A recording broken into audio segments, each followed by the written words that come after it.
Hello everybody, and welcome to the Julien Elis Show. I am Julien Elis, yours truly. Today, I will be reading to you an article from Massage Magazine. One article caught my eye here as I was browsing through the different news of the day. And in this article dated May 22nd, 2019, massage therapists must seize the moment. A report from the Massage Therapy Foundation International Research Conference. Now, when you hear the title, you figure it's going to be about opportunity, business, and so on. Well, believe it or not, this article addresses pain management and use of opioids versus massage. So I'm going to read the article, or at least part of it, and you folks can tell me what you think about it. And it goes, we are a nation of people living, so Massage Magazine is in the U.S., so the nation is the U.S. We are a nation of people living with chronic, acute, and long-term pain. And research is bearing out the hope that massage therapy can play an important role in pain relief for a variety of populations while providing an alternative to opioids. This was the message out of Alexandria, Virginia, where about 300 people, primarily massage therapists, converged on the Massage Therapy Foundation's International Massage Therapy Research Conference on May 9th and 10th. I was not myself aware of this conference. It's always good to hear about this stuff going on. At this moment, many government entities, including the Department of Defense, Veterans Administration, the VA, and National Institutes of Health, are studying such therapies as massage, stretching, and meditation. Driven in large part by researchers and those in the medical profession intent on finding alternatives to opioids, this focus on pain is magnified right now, as is the scrutiny of integrative therapies and the opportunity for massage therapists to support research and advocate for the inclusion of massage in medical systems. MTF President Douglas Nelson, LMT, meaning licensed massage therapist, said that earlier in his 42-year massage career, he could not have imagined this moment. Addressing the conference audience, Nelson said, "We need to seize that moment, and we need to act now. There is no force on the planet more powerful than unity of purpose, and when I sit back and see all of you, I think about unity of purpose," he said. "The world needs the good work that we do now more than ever before." What follows is a recap of some of the conference presentations, feedback from therapists who attended, and links to sources of further information. So I won't go through the whole article, but it's really interesting to see that this is, a trend is not the right word, we're now raising the question from a, collective standpoint of whether or not massage can be an actual wide range accepted method to reduce pain and to replace opioids. So my assumption, if you go through the article a little more and just generally speaking, is that this is within the framework of the huge opioid crisis in the U.S., and I can imagine that there's a direct link between people who need a certain form of, pain relief.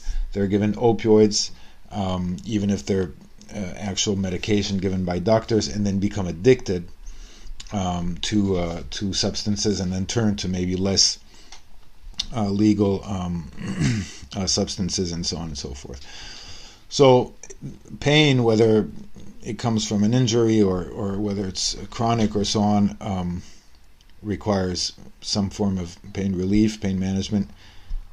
There's official medication, then turn to then this can trigger addictions. If massage is now considered to be a viable alternative to medication. I mean, it is a very interesting and it makes me very hopeful that I would have never even guessed I wouldn't even have thought of that. You can imagine that massage, of course, has some sort of, helps people with pain, but from that to actually having it, say, prescribed by doctors for chronic pain or for injury pain is really surprising in a good way. I'd like to just maybe browse through a couple of the attendees' comments here. One of the people here talks about massage and pain. Director of the National Center for Complementary and Integrative Health, Helene Langevin, MD, discussed the prevalence of pain and how people in pain modify how they move in response to pain, which can further exacerbate pain. Open quote. In people who have restricted movement and imbalances of muscles and connective tissue thickening, over time this causes an abnormal load distribution throughout the whole body, and this can damage structures like joints, Langevin said. They can start developing arthritis, degenerative discs, etc. How can we prevent this from happening? She said connective tissue remodeling is reversible to a great extent, and muscles can be retrained. The whole system is plastic, and that's great, really great, she says. The body can repair, regenerate, and restore function. But she added, we want to intervene early before patients need something like surgery. For more information on the role of her organization, there's a link here in the article to a video. Her comment doesn't directly link things to massage. Again, it is a very surprising evolution, and there's just so much controversy about whether or not massage is a therapeutic endeavor or if it's just a well-being thing. As far as I'm concerned, and my businesses and the associations and so on, I always look at massage as a well-being endeavor.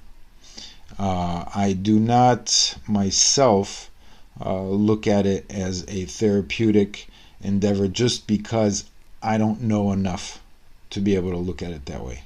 I'm not a doc. I most probably will never be a doc.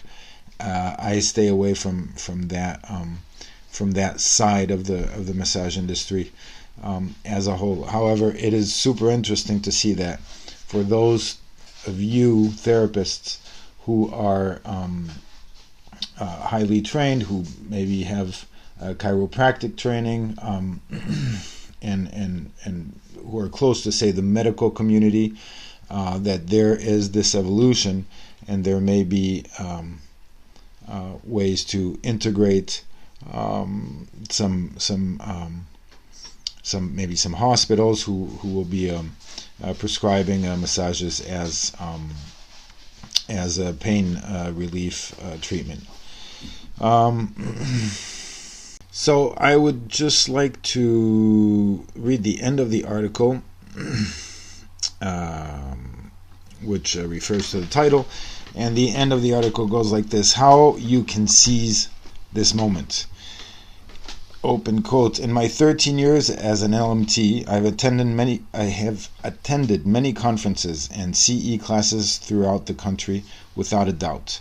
The International Massage Therapy Research Conference is my favorite conference due to the amazing content and inspirational speakers, said Corey Frey, LMT, CIMI, CPMT, a massage therapist in Massage Therapy Department, Division of Clinical Therapies at Nationwide Children's Hospital in Columbus, Ohio.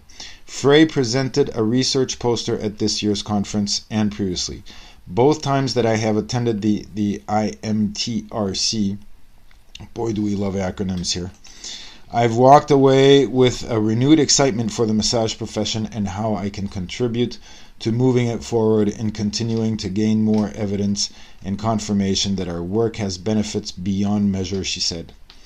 The next MTF International Massage Therapy Research Conference will be held in 2022. Until then, the MTF has various ways massage therapists can volunteer to support research on massage therapy.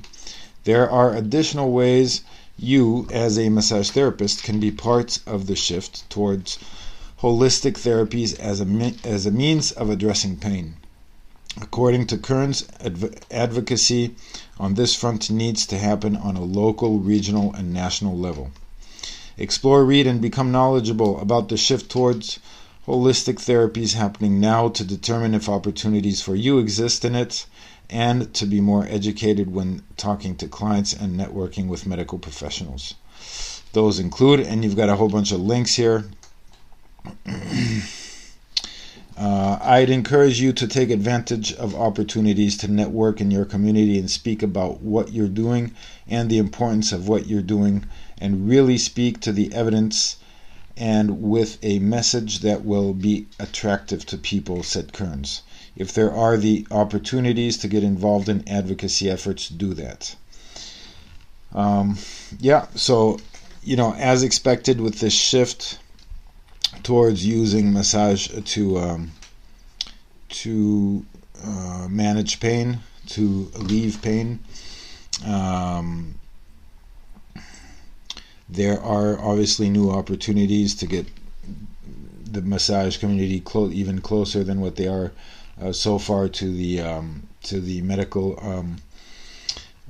environment.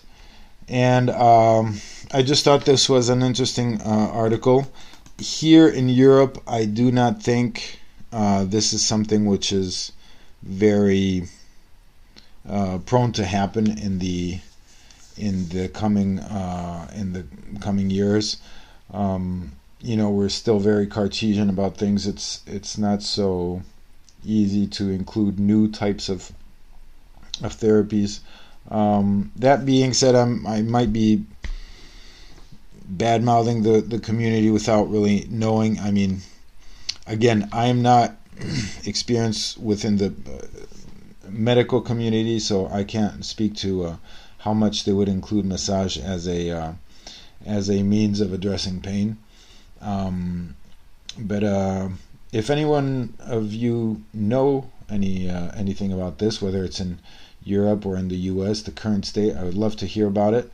Let me know in the comments below, whether you're on Facebook, YouTube, or we're on Podbean right now. This podcast is broadcast on all those channels. I think I'm going to be putting it on IGTV too, actually. So voila, just a quick browse for today through this article.